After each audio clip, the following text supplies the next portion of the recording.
Hi, everyone. I hope this finds you doing well. I want to invite you to visit the website at Mindset Matters Podcast 1, the numeral 1.com. There you'll find a blog with pictures that go with each episode. You'll find all the episodes, and there are multiple ways to interact. You can leave a message. You can leave a voicemail. We would love to hear from you.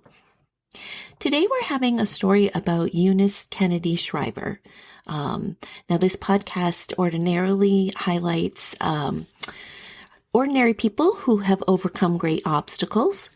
And as you know, Eunice Kennedy came from a privileged background and from a rather famous family. But the reason why I've chosen her story is because it's not just her story. It's the story of her sister, Rosemary. If you're not familiar with Rosemary's story, I invite you to read the biography written about her.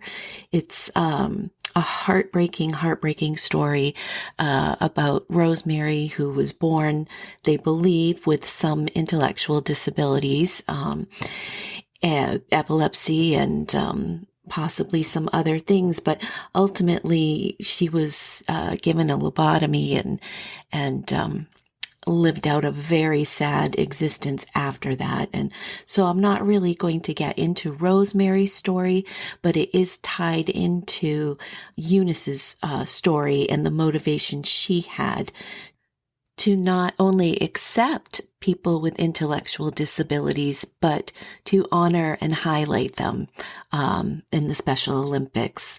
So what's important too about Eunice's story is the fact that she had to overcome a couple of huge obstacles. One was the culture of the time was that those people with intellectual disabilities were basically put away and just not heard from, and not talked about, and kind of didn't exist for the rest of society. And it was a shameful thing at the time. There was a lot of parent blaming, that you must have done something wrong, especially the mom, for the baby to have come out like that, and just a really, really hard cultural time for somebody with intellectual and other disabilities.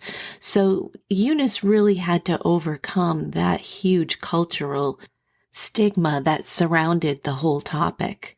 And secondly, on a personal level, the family, of course, as you know, is very famous, with her brother, president. And, so she had to really be brave telling that family story about Rosemary, who was previously not talked about.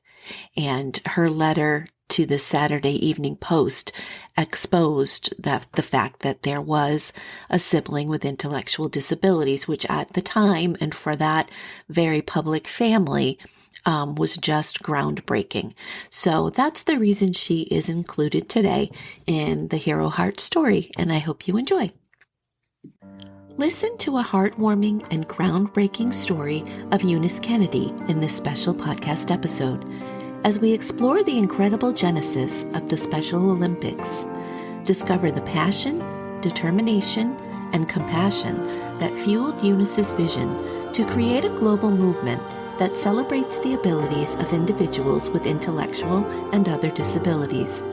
This is the inspiring tale of Eunice Kennedy Shriver and the birth of the Special Olympics, a legacy of love, courage, and empowerment.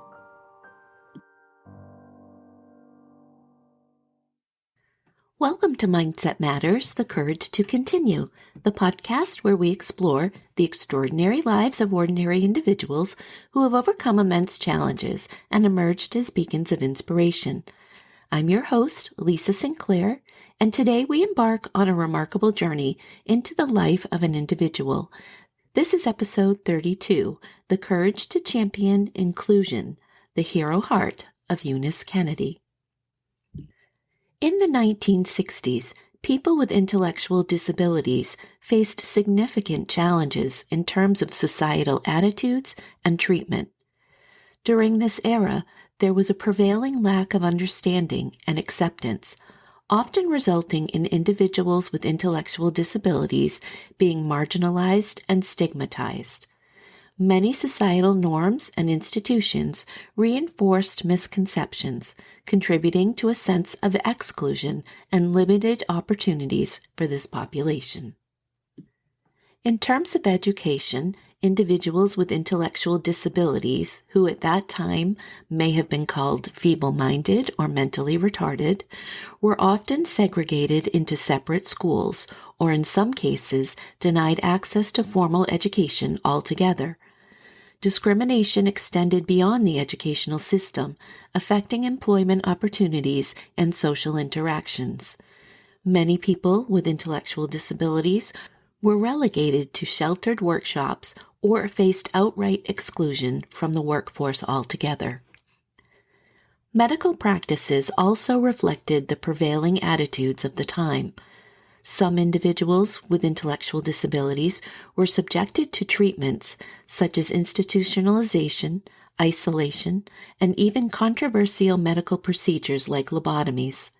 These practices were often carried out without considering the autonomy or well-being of the individuals involved.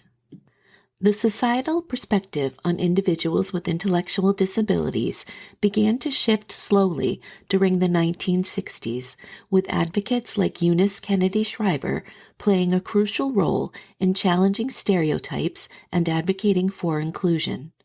Despite the prevailing challenges, the decade laid the groundwork for subsequent movements and initiatives that sought to promote understanding, acceptance, and equal opportunities for individuals with disabilities.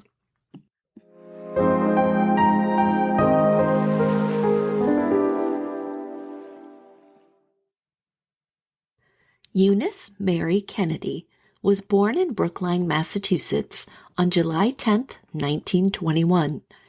She was the fifth of 9 children of Joseph Kennedy Sr. and Rose Fitzgerald. Eunice's older sister Rosemary was experiencing seizures and violent mood swings. In response to these issues, her father arranged a prefrontal lobotomy in 1941 when Rosemary was 23 years of age. The procedure left her permanently handicapped and rendered her unable to speak intelligibly. Rosemary's condition was hidden from the world and was an unspoken subject. This likely impacted Eunice and was a part of her passion for people with intellectual disabilities. Eunice was educated at the Convent of the Sacred Heart, Roehampton in London, and Manhattanville College. After graduating from Stanford in 1943 with a Bachelor of Science degree in sociology, she moved to Washington, D.C. During her time there, Eunice served as a social worker at the Federal Industrial Institution for Women for 1 year before moving to Chicago in 1951 to work for the House of the Good Shepherd, a women's shelter, and for the Chicago Juvenile Court. Throughout the late 1950s and early 1960s, Eunice visited institutions for people with intellectual disabilities. They were then called feeble-minded or mentally retarded. Eunice was appalled by the treatment of these individuals and motivated by the notion that given the right opportunities, they would be more capable than commonly believed. She brought the plight of the circumstances that people with intellectual disabilities were living in to the attention of the leaders of our country and said that people with ID were people of value and must be included in our society. This was a groundbreaking concept at the time, completely going against the existing model of exclusion and hiding people away. When she began her mission to break down these barriers, there were many who said, just leave them where they are. Some even said, they're happier where they are. But she knew better and she did not back down. She was the guiding force behind a federal commitment to address and change these circumstances.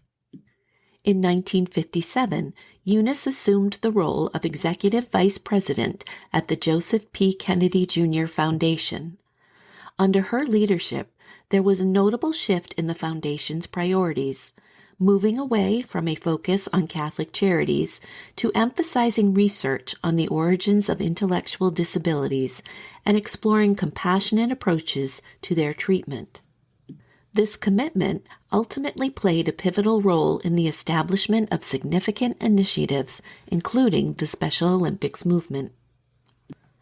During the early 1960s, Eunice authored an article for the Saturday Evening Post, revealing that her sister, Rosemary, who was also President John F. Kennedy's sister, was born with intellectual disabilities, which was stated as mental retardation in the article. This candid piece about the president's family was regarded as a pivotal moment in transforming public perceptions of individuals with intellectual disabilities.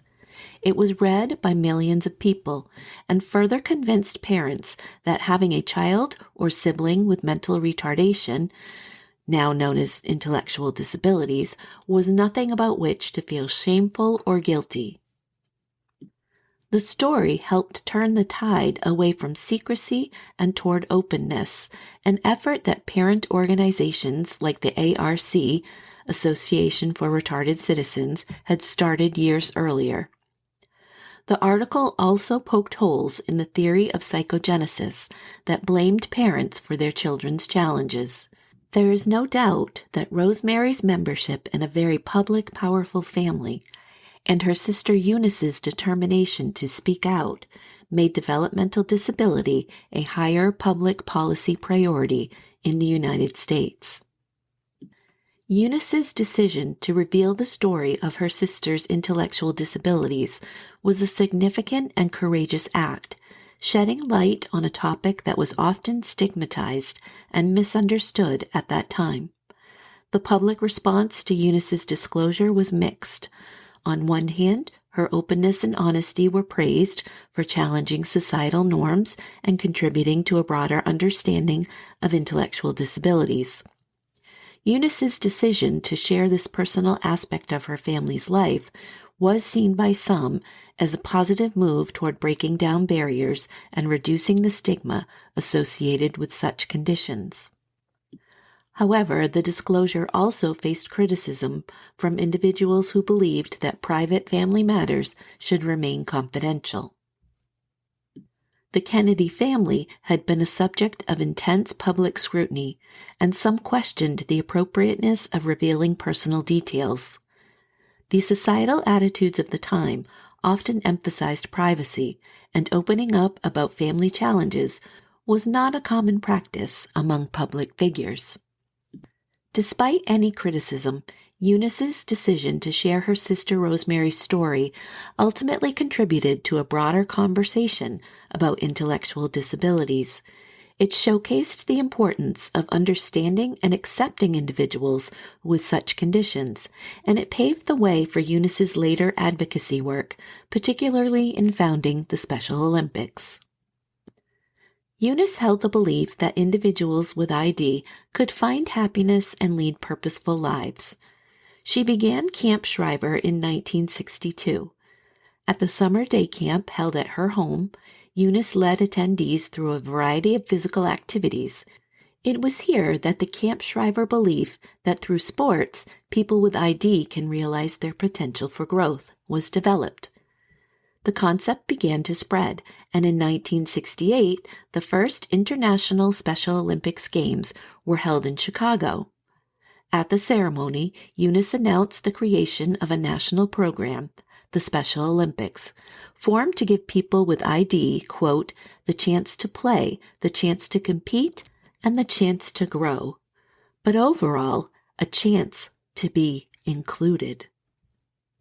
On July 20th, 1968, the inaugural Special Olympics took place at Soldier Field in Chicago, featuring approximately 1,000 athletes from the United States and Canada. This one-day event was a collaborative effort between the Kennedy Foundation and the Chicago Park District. The concept originated with Anne McLone Burke, who at the time served as a physical education teacher with the Chicago Park District, envisioning a one-time, citywide, Olympic-style athletic competition for individuals with special needs. However, during the Games, Eunice made the announcement about the establishment of the Special Olympics and revealed the plans for subsequent Games to be held every 2 years as a biennial international Special Olympics. In 1971, the Special Olympics received official approval from the U.S. Olympic Committee to use the name Olympics. The second edition of the Games in 1970 marked the participation of athletes from France, becoming the first nation outside North America to join. The third installment in 1972 witnessed athletes from 10 nations taking part. The inaugural Special Olympics World Winter Games took place in February 1977 in Steamboat Springs, Colorado. Recognizing its global impact, the United Nations designated 1986 as the official year of the Special Olympics. In 1988, the International Olympic Committee officially recognized the Special Olympics. The Winter Games of '93 in Salzburg and Schladming, Austria, marked the first World Games held outside of the U.S., with the Austrian president becoming the first head of state to personally inaugurate the Games. Recognized throughout the world for her efforts on behalf of persons with intellectual disabilities, Eunice Kennedy Shriver also received many honors and awards. These include the U.S. Presidential Medal of Freedom, the highest honor awarded to civilians in the U.S., and honorary degrees from Yale University and Princeton University, among others. Yet she always felt that it was people with intellectual disabilities who deserved the awards. She died on the 11th of August, 2009, survived by her 5 children. Launched in 2010 to commemorate the life and spirit of the founder of the Special Olympics movement, the Eunice Kennedy Shriver Day is a celebration of her achievements, inspiration, and values she represents to this day: compassion, tolerance, love, and a passion for social justice and equality. Starting in 2017, the Special Olympics Committee decided to observe Eunice Kennedy Shriver Day, stating, "We hope that our Special Olympics family around the world will celebrate the legacy of this amazing woman." They stated that the Eunice Kennedy Shriver Day will consist of local, national, regional, and global activation that will demonstrate the spirit of inclusion. Eunice Kennedy Shriver dedicated her life to fighting for people with intellectual disabilities, helping to open people's minds to their gifts and their potential. She believed one person could make a difference and change the world, and her life demonstrated the truth of that belief. Please enjoy the following audio clip of Eunice giving the 1987 Special Olympics opening address. You are the stars, and the world is watching you. By your presence, you send a message to every village, every city, every nation. A message of hope, a message of victory. The right to play on any playing field, you have earned it. The right to study in any school, you have earned it. The right to hold a job, you have earned it. The right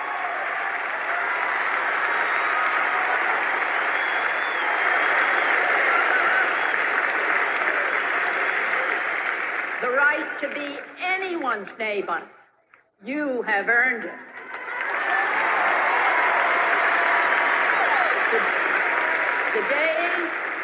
The days of separation and segregation are over.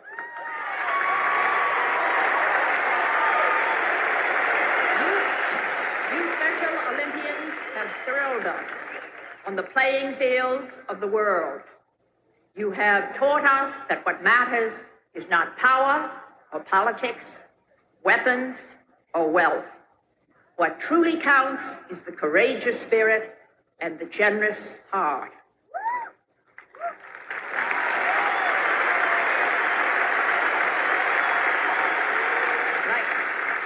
at the heart of the mother whose daughter is special. She walked with her child 16 miles each week from her village to the coach who taught her daughter how to run. This mother is in the stadium tonight, and tomorrow, with the world watching, she will see her daughter race in the 200-meter dash.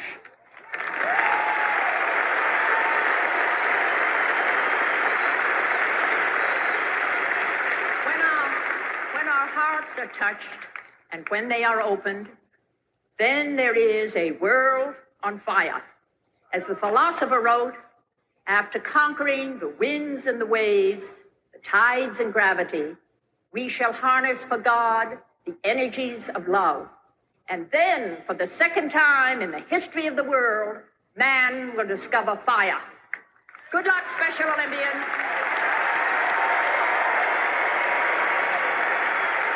If you would like to read more about Eunice, you could try the book called Eunice, the Kennedy Who Changed the World, written by Eileen McNamara.